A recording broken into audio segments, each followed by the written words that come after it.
When the pandemic started and all the streaming services took off because movie theaters were closed, everybody was quarantining at home, needed their streaming entertainment. And listen, we really needed it. I mean, streaming was there when we needed it, right? And at that time, I don't know if I would have been able to keep my sanity during especially the first 6 months of the quarantine without stream. I was able to get caught up on a whole bunch of stuff. I watched Avatar, The Last Airbender for the first time, thanks to streaming services and me being able to be there. But it began this illusion that streaming was the golden future for both the studios and for us as audiences. For the studios, they just thought, this is going to be printing money. Just having our own streaming service is going to be free, easy money. Everything streaming services. And we saw a lot of big, stupid decisions being made by studios at that time, taking great movies, instead of holding on to them for theaters, like Top Gun Maverick did, they say, we're going to dump them for day-and-date releases or just not give them theatrical releases at all, putting out there. And they have quickly found out that path has led to ruin. On the other hand, you had us as audience members. We all thought, the age of streaming. This is what us cable subscribers from back in the day, those folks who used rotary phones, this was the replacement for cable. Gone are the days that we're going to be paying high prices with ridiculous contracts or having to sit through ages of commercials, all this kind of stuff, right? Well, slowly but surely, that illusion from us as consumers has been falling apart as well.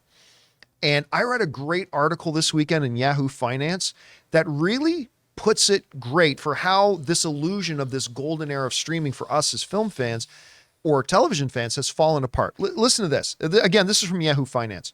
Right. Streaming services like Netflix, Hulu, Disney Plus, and YouTube were supposed to save us from overpriced cable packages that drained our pockets for decades. And indeed, for a time, those platforms threw themselves at us with low prices and the ability to share accounts with friends and family. But those days are gone, and streaming is increasingly conjuring the ghost of overpriced cable bundles. We are past the gold rush era of streaming television, explained Gartner research director and analyst Eric Schmidt. The business models that are premised on eyeballs, because remember, that's what they used to think. As long as a lot of people watching, that means money, right? They found out it doesn't. The models that are premised on eyeballs and not revenue are no longer viable. For users, that means rising prices, more ads, and crackdowns on password sharing. For companies, it means users canceling plans more often when they run out of shows and movies that they want to watch. So basically, the golden era for us as consumers, lower prices, greater choice, less ads, being able to even share our content, one by one, all those things have fallen till we're just left with that. That's kind of been for us. And for the companies, they've realized, as Rob has pointed out so many times in the past, there's only so many people in the market to sign up. Their spending was way out of control. To their credit, a lot of these streaming companies have started reeling in their spending and all that kind of stuff. And they're realizing more and more that churn is becoming more and more of a thing.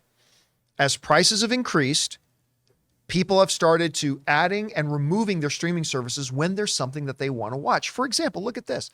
We broke down like these average costs of streaming prices, but if you average it across this, it could be higher, it could be lower. You're looking at average paying about $110 a month for your streaming. And some streaming services are like your gym memberships. You've had them for 5 months and you haven't been there more than once or twice, right? So more and more, us consumers, I haven't done it yet myself, but a lot of people I know are starting to do the churn. The churn means, okay, I've got Netflix as long as Stranger Things is on. Stranger Things, the new season's done. Great. Cancel my Netflix and I'll go over here and subscribe to Paramount Plus to watch, Lioness. I'll go over there to watch Special Ops Lioness. And then when that's done, I'll cancel my account. And that hurts the streamers even more. Now, look, nobody has told me this, but as we've seen the crackdown on password sharing, which I agree with, I think they should crack down on password sharing. We've seen the proliferation of ads, going back to the old cable model, rising prices.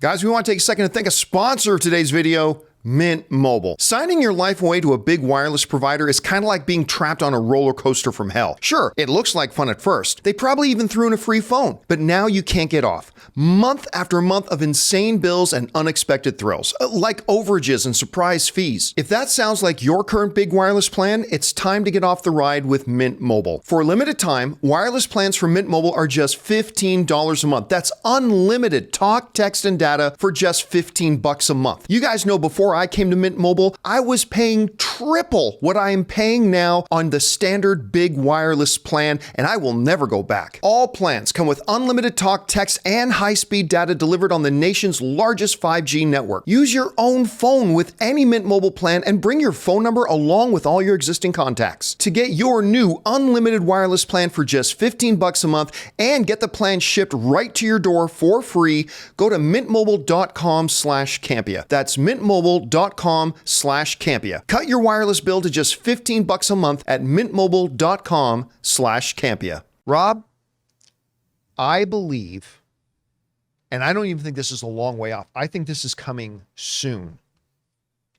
With churn on the rise, I believe we are going to see what cable companies used to do. I think we are going to pretty soon be, hey, great, you want to sign up for Disney Plus? Wonderful. Here's your 1-year contract.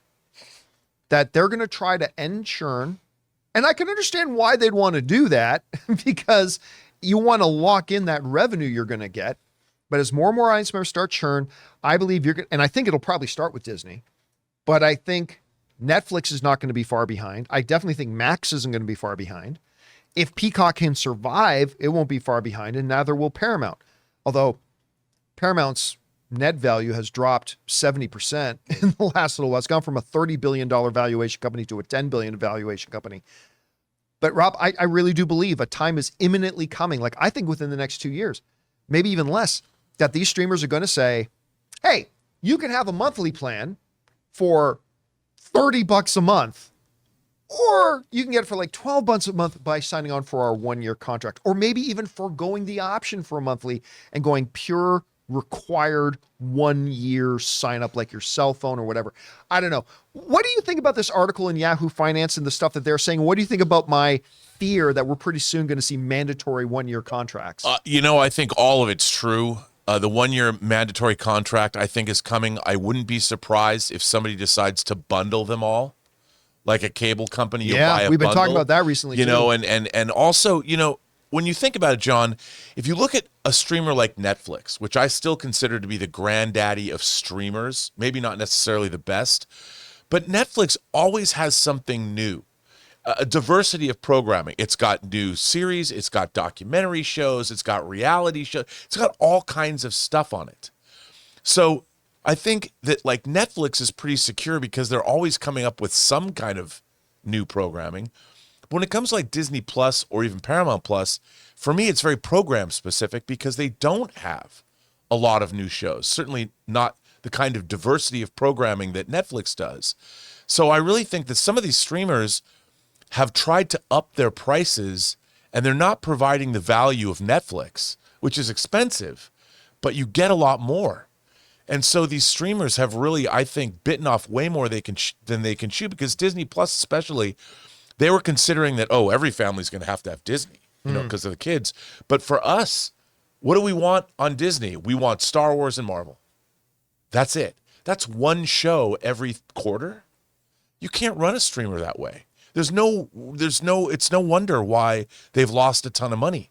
And what they want to do is they want to up their subscription price. Well, what are you getting for that? Not much new. How are they going to survive? They're going to have to either sell you an annual thing or bundle it with other services together so they're assured of getting a percentage and not churn. Right. And they're already in their own neighborhood doing some bundling, right? Like with Hulu, with ESPN, but they might be selling off ESPN sooner rather than later. I mean, I always thought the strength of Disney Plus was the library rather than the new content. But I mean, to your point, when they're putting out only certain amounts of content and raising their prices, usually when you raise your prices, you say, we're doing an additional this or that. They haven't been offering that. we're just raising the prices. Why? Well, because we are. Yeah. And to your point too, Netflix, out of all those streaming services, they're the only ones that make a profit every year, but it took them over a decade. It did. But they're also buying all kinds of foreign programming. Yep. So they're appealing to people. You can see things from all over the world that they're the only, I would have thought other streamers would have jumped onto that bandwagon, but they're not. And Netflix has kind of cornered that market, which was really smart. Hey guys, thanks so much for watching this video. Make sure you like the video, leave a comment, and subscribe to our channel. And don't forget, we have a daily podcast called the John Campea Show podcast, available on Apple Podcasts, Spotify, or your favorite podcasting app of choice. Go and subscribe to it today so it'll be there when you need it.